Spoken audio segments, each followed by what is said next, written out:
जी अस्सलाम वालेकुम। जी lecture 58A2। अच्छा यार मैंने ना इसकी जनरल एंट्रीज कर दी हैं, इधर देखें ज़रा। 2017 में क्या जनरल एंट्री होनी चाहिए थी, ये क्वेश्चन नंबर 6 ही चल रहा है अभी। जी प्रॉफिट और लॉस डेबिट और बिल्डिंग क्रेडिट। जी प्रॉफिट और लॉस डेबिट 400 से बुक वैल्यू थी भाई, सही है। इधर देखें अगर सही वाली वर्किंग करते तो बुक वैल्यू तो 400 ही है, इधर तक तो ना उनको मसला ना हमें मसला।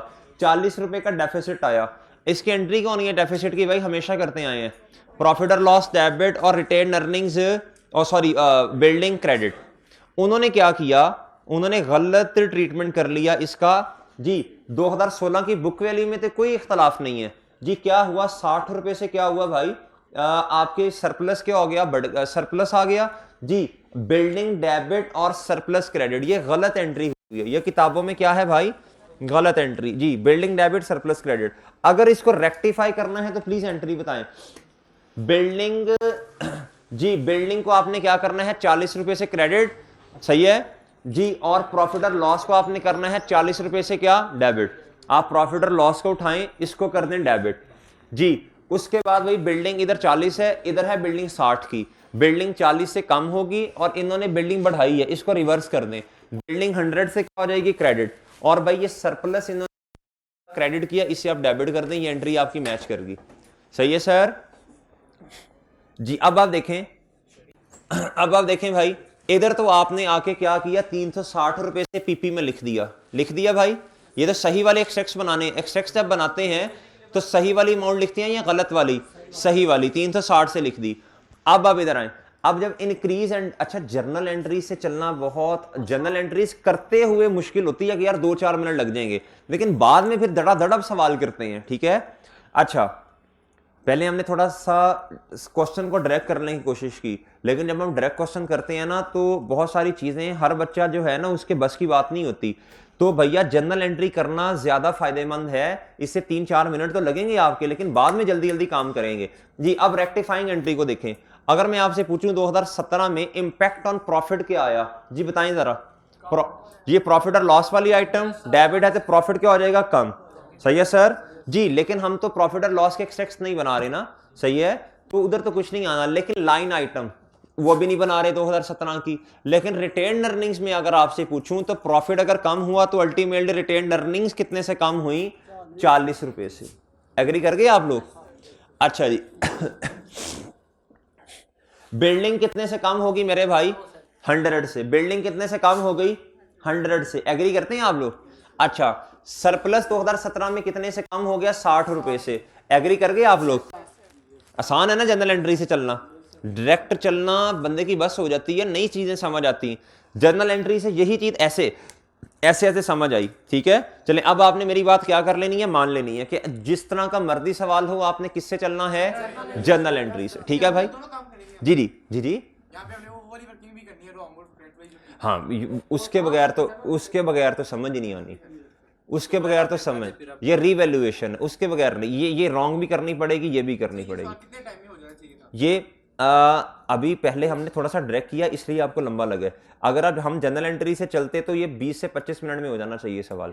आप भी कर लेंगे, ये घर में इंशाल्लाह आप करेंगे आज, इतनी लगती है अगर प्रैक्टिस है तो जी। ये वाला सवाल ये होता तकरीबन कोई 13-14 नंबर का, 14, हाँ जी जी, वो मैं दे देता हूँ जी। अच्छा अच्छा, आप भाई 2018 में आओ। 18 में आओ भाई। इन्होंने हमने डेप्रिसिएशन 45 की रिकॉर्ड की और depreciation debit accumulated depreciation credit इन्होंने कितने की रिकॉर्ड की। देख लें, अगर मेरी बात पे एतबार नहीं है तो 18 पे आए 45 की रिकॉर्ड की है, गलत वाली अगर जब अकाउंटिंग की तो कितने की 57.5 की। जी मेरे भाई अब आपको पता चल रहा है जर्नल एंट्रीज करने की अफादियत का। ऐसे ऐसे सवाल समझ आता है, ऐसे ऐसे सवाल समझ आता है, लगता ये है मैंने तकरीबन ये 3-4 मिनट में जनरल एंट्रीज की है अभी ब्रेक में, ठीक है। अच्छा जी, जनरल एंट्रीज नहीं आती ना, क्यों नहीं आती अल्लाह के बंदे। अच्छा अब इधर देखें, एक्सपेंस 45 से क्या होना चाहिए था, बोले शाबाश, डेबिट। इन्होंने कितना 57 से किया, ज्यादा एक्सपेंस रिकॉर्ड किया। तो मेरे भाई डेप्रिसिएशन एक्सपेंस क्रेडिट कर दें, क्यूमुलेटेड डेबिट कर दें। एक्सपेंस अगर क्रेडिट साइड भी होगा तो प्रॉफिट क्या होगा जी, प्रॉफिट क्या होगा मेरे भाई, बढ़ेगा। कितने से? 12.5 से। और इधर प्रॉफिट क्या हुआ मेरे भाई, कम हुआ 40 रुपए से। लेकिन प्रॉफिट 2017 का हम बना नहीं ना रहे एक्स में ना नोट के अंदर, लेकिन रिटेन अर्निंग में तो जाएगा ये, वो मैंने लिख दिया उधर। अच्छा, अब ये 12.5 से क्या होगा, प्रॉफिट मेरे भाई बढ़ा। एग्री करते हैं आप लोग? अच्छा, अगर मैं प्रॉफिट में इंपैक्ट इसका देखूंगा, सिर्फ प्रॉफिट में तो 12.5 से बढ़ जाएगा। एग्री? अगर एक्सट्रैक्ट बनाता तो इधर मैं क्या लिखता, अच्छा एक्सट्रैक्ट जब मैं बनाऊंगा ना, प्रॉफिट और लॉस के दो तरीके हैं, या तो सिर्फ एक लाइन आइटम लिखें, प्रॉफिट पे इंपैक्ट लिख दें। अगर एक दो नंबर का है सवाल, तो अगर 4-5 नंबर का है तो फिर ये वाला तरीका इतना अच्छा नहीं है। फिर आपने लिखना था, क्या लिखना था जी, डेप्रिसिएशन एक्सपेंस लिखना था, फिर आपने उसमें लिखना था इतने से ज्यादा है, ठीक है। उसको फिर एक्सट्रैक्ट में आप क्या करें, कम करके दिखाते। ओके, अच्छा अब आप इतना ही मेरे मासूम दोस्तों, ये अब मैं इसका इंपैक्ट आपसे पूछना चाहता हूं रिटेन अर्निंग्स पे। तो रिटेन अर्निंग्स पे क्या इंपैक्ट आएगा, 12.5 से आपकी रिटेन अर्निंग्स बढ़ जाएंगी। एक बात याद रखना, इधर आए, इधर तो सरप्लस आया ही नहीं जब हमने करेक्ट वर्किंग की। जब हमने रॉन्ग वर्किंग की तो उसके अंदर देखें 7.5 से क्या हुआ मेरे भाई, ये आपका सरप्लस कम हो रहा है। क्या हो रहा है जी, इन्होंने 7.5 से सरप्लस की एंट्री क्या की होगी, ये रॉन्ग है। इन्होंने की होगी मेरे मासूम दोस्तों revaluation surplus debit earnings credit. ठीक है सर, इस एंट्री को प्लीज रिवर्स कर दीजिए, रिटेन अर्निंग्स डेबिट कीजिए, रीवैल्यूएशन सरप्लस क्या कर दें, क्रेडिट कर दें। ठीक है सर, जब ये वाला काम करेंगे, सॉरी रिटेन अर्निंग्स डेबिट करें, सरप्लस बढ़ा दें, जब ये वाला काम करेंगे तो मेरे भाई रिटेन अर्निंग्स कितने से कम हो जाएंगी, 7.5 से। तो रिटेन अर्निंग्स पे अल्टीमेटली कितना इफेक्ट जाएगा, बोले शाबाश, इस वाले साल में जी 7.5 नहीं 5।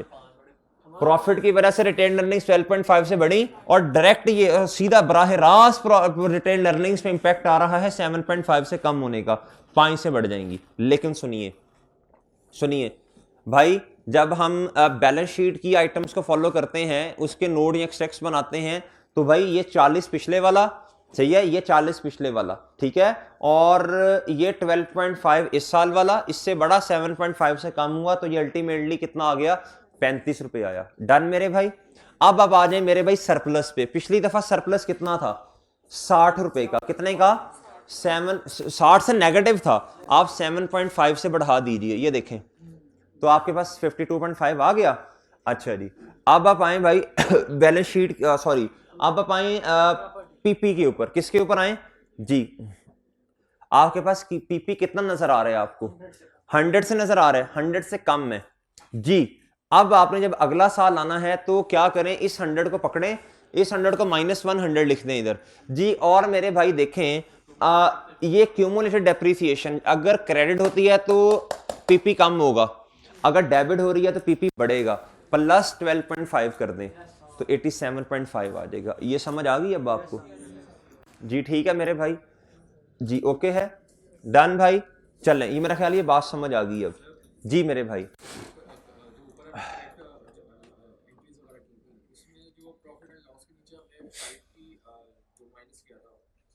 जी जी, ये वाली एंट्रीज जी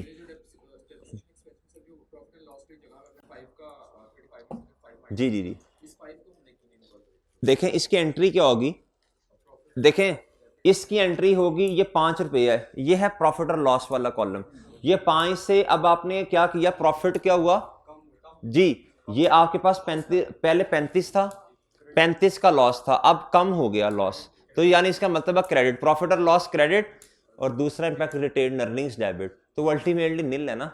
सही है जी, अलग लिख रहे हैं लेकिन हमने फिर भी इसका इंपैक्ट नहीं लेना।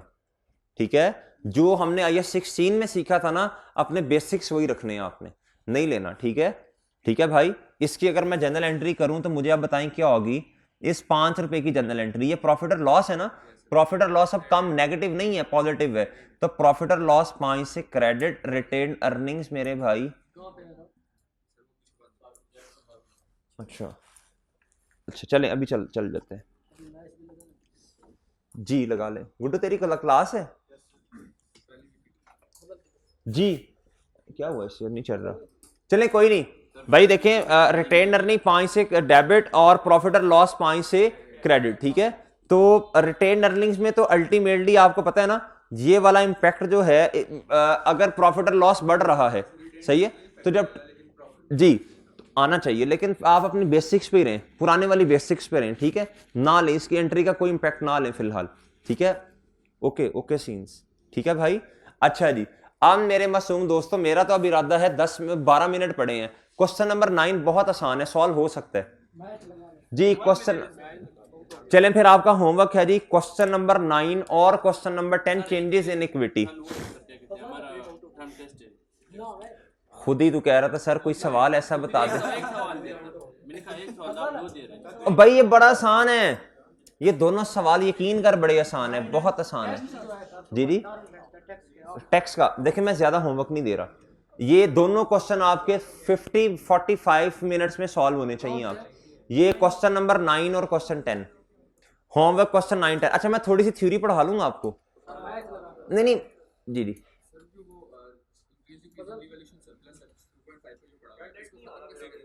देखें सुने भाई, इनका सवाल ये है सर ये 52.5 कैसे खत्म होगा।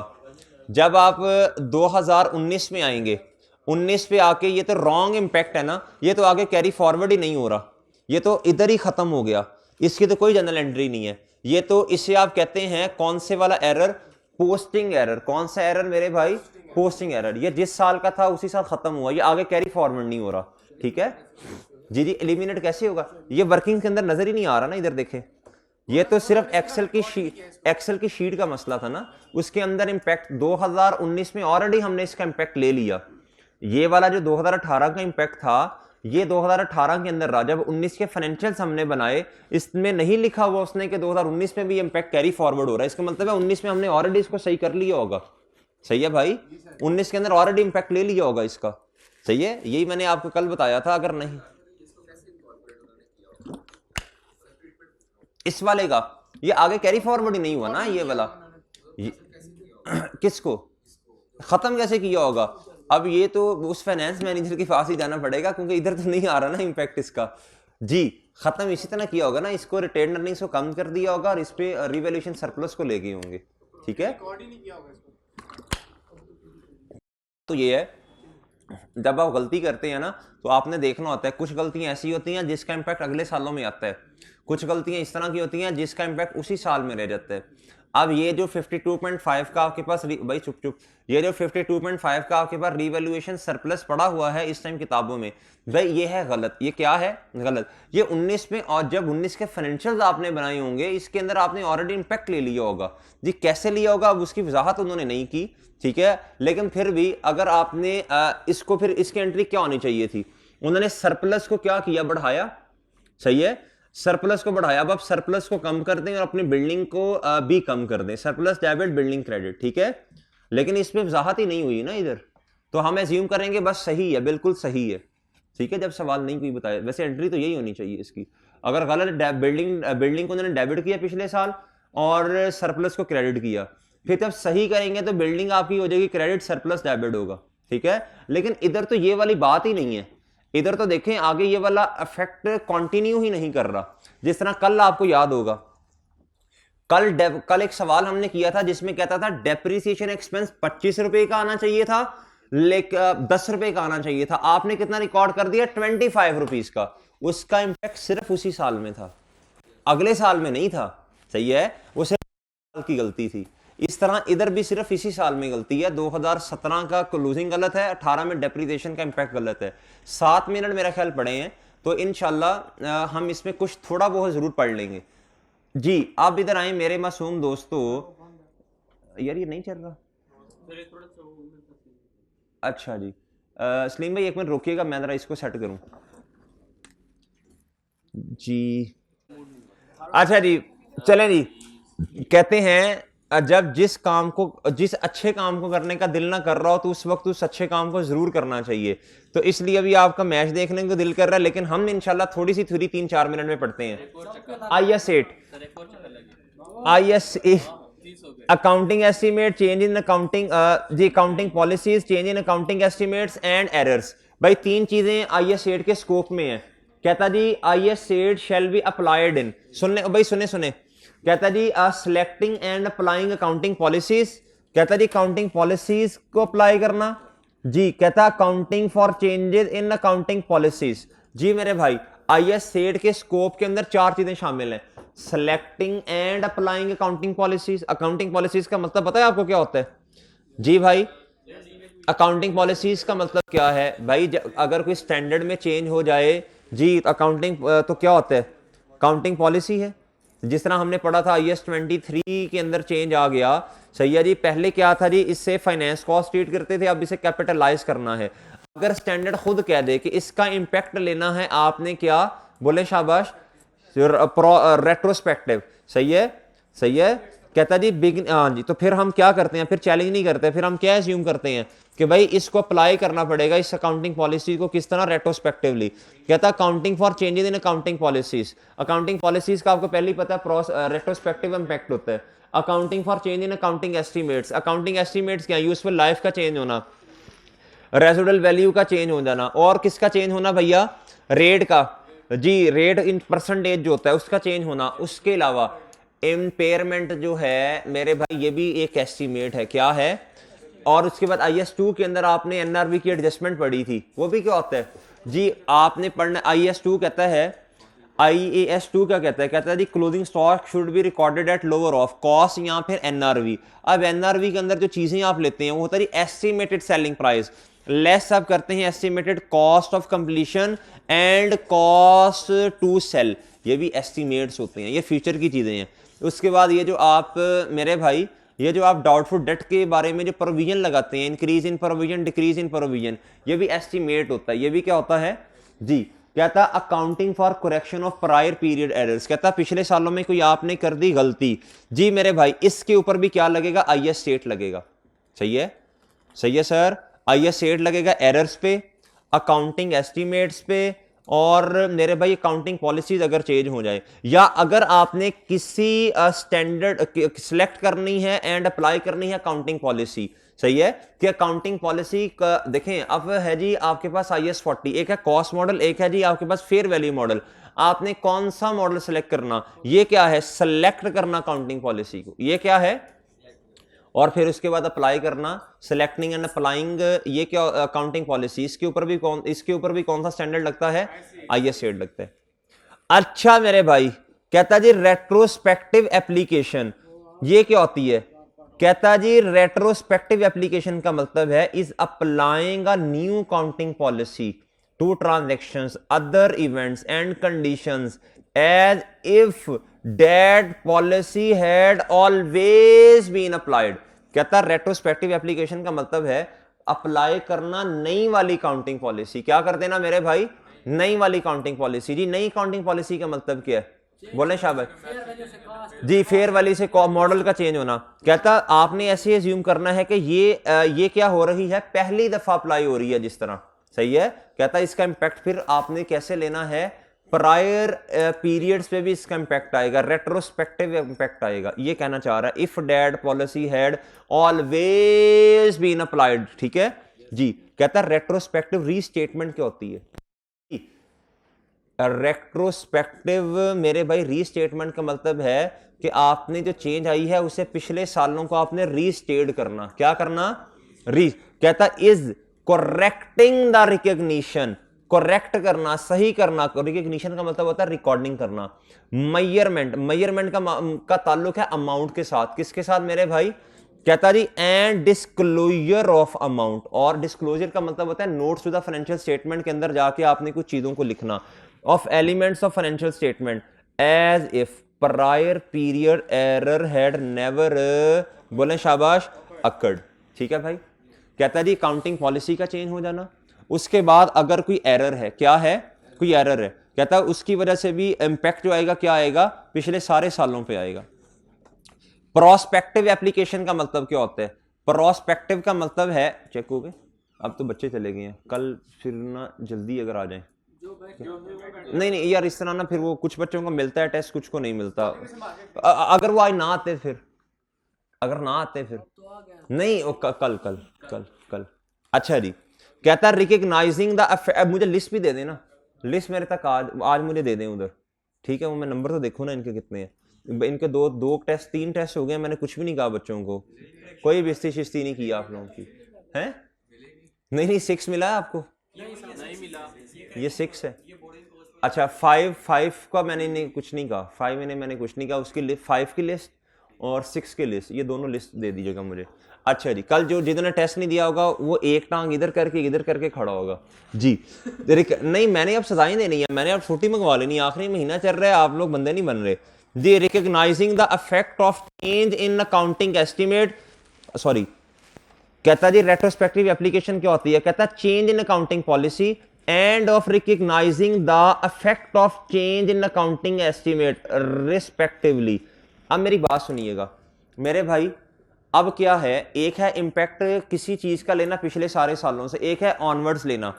भाई सुने दानी साहब सुने बात, अगर स्टैंडर्ड हमें ये कहता है अब ये अकाउंटिंग पॉलिसी नहीं आ गई है, क्या आ गई है? अच्छा अकाउंटिंग पॉलिसी के बारे में तो हमने सीखा, इसका इंपैक्ट हमने पिछले सालों से ऑनवर्ड्स लेना शुरू करना है, जब से पॉसिबल है, रेट्रोस्पेक्टिव। लेकिन अगर स्टैंडर्ड ये कह दे, आज क्या है जी 2024 जी, जैन 2024 है, स्टैंडर्ड एक नया स्टैंडर्ड आता है, सही है जी, और वो स्टैंडर्ड जो है उसमें लिखा हुआ है, कहता है जी this is change in accounting policy, लेकिन इसका इंपैक्ट आपने लेना 2024 से ऑनवर्ड शुरू करना है। भाई फिर तो अकाउंटिंग वालों ने खुद कह दिया ना, फिर तो पंगे नहीं ना लेने, सही है। स्टैंडर्ड जब भी नहीं आता है ना, इसके ऊपर लिखा होता है कि इसको कब से अप्लाई करना शुरू करना, beginning on after before. Standard कहता है कि भाई नहीं पिछले सालों पे भी इंपैक्ट लेना है, भाई तो फिर क्या करेंगे, पिछले सारे सालों को सही करेंगे, इसे कहते हैं रेट्रोस्पेक्टिव। अगर स्टैंडर्ड कहता है कि हाँ आपने इंपैक्ट इसका लेना शुरू करना है ऑनवर्ड्स इस अकाउंटिंग पॉलिसी का, भाई फिर तो हम कुछ नहीं कहते ना, सही है, फिर तो ऑनवर्ड इसका इंपैक्ट लेंगे, फिर इसे कहते हैं प्रोस्पेक्टिव, ठीक है जी।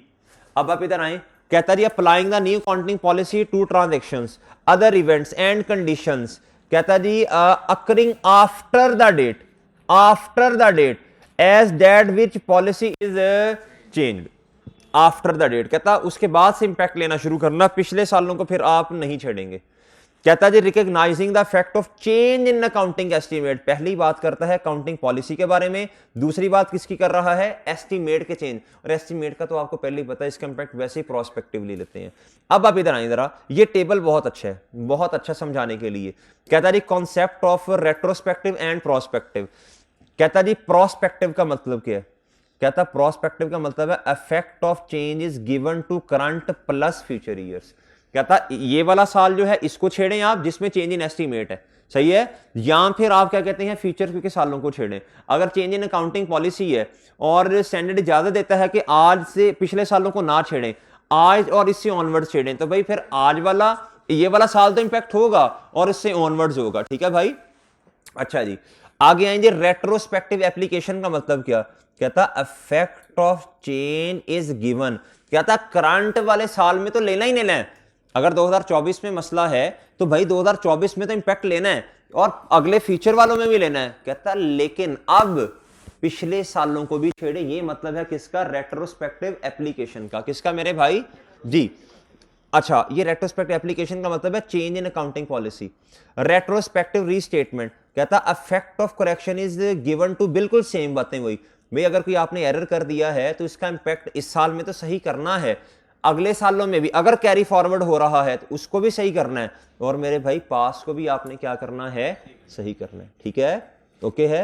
अच्छा जी अगला चौथा नंबर पढ़ लें, कहता applying are requirement is impracticable, ये वही बात कर रहा है, कहता जिस तरह हमने जब पहली दफा सवाल किया था ना IAS 23 का, कहता ये तो तकरीबन कंपनी जो है 2003 से IAS 23 को फॉलो कर रही है, सही है, कहता लेकिन अब रिवीजन कब आई है IAS 23 में, नहीं कंपनी तो मेरे ख्याल 1900 पता नहीं कब से इसको फॉलो कर रही थी, रिवीजन कब आई है 2003 में, लेकिन स्टैंडर्ड में क्या लिखा, कहता आप ना 2000 जब तक पॉसिबल है तब से इसका इंपैक्ट लेना शुरू कर दें। तो हमने इंपैक्ट लिया था, आपको याद है क्वेश्चन नंबर 1 प्रैक्टिस सेट का, हमने इंपैक्ट लिया था 2001 का 2002 का, ठीक है, ये पास वाले इंपैक्ट लिए और 2003 हमारा करंट था, सही है, और उससे ऑनवर्ड से जारी बात है, फिर सही वाला ट्रीटमेंट ही करना है।